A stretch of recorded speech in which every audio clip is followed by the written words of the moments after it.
بسم اللہ الرحمن الرحیم۔ شروع اللہ کے نام سے جو بڑا مہربان نہایت رحم والا ہے۔ ناظرین السلام علیکم۔ والدین کی وفات کے بعد ان کے ساتھ حسن سلوک۔ حضرت ابو سعید رضی اللہ عنہ فرماتے ہیں کہ ہم حضور اقدس صلی اللہ علیہ وآلہ وسلم عوام کی خدمت میں بیٹھے تھے کہ ایک شخص آئے اور عرض کیا، ماں باپ کی وفات کے بعد بھی کوئی چیز ایسی ہے جس کے ذریعے میں ان کے ساتھ حسن سلوک کروں؟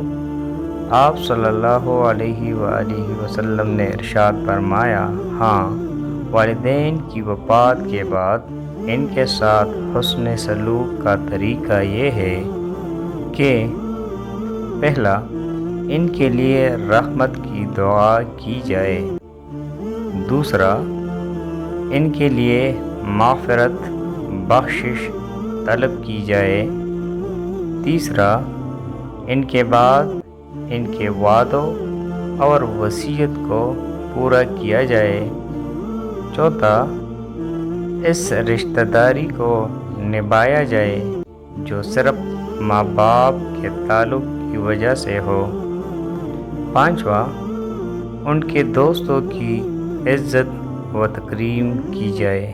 ناظرین، ان 5 باتوں کے ذریعے وفات کے بعد ہم اپنے والدین کے ساتھ حسن سلوک کر سکتے ہیں۔ ناظرین، اگر آپ ہمارے چینل پر نئے ہیں اور مزید ایسی ویڈیوز دیکھنا چاہتے ہیں تو ہمارے چینل السید نالج کو سبسکرائب کریں۔ ملتے ہیں اگلے ویڈیو میں، تب تک کے لیے اللہ نگہبان۔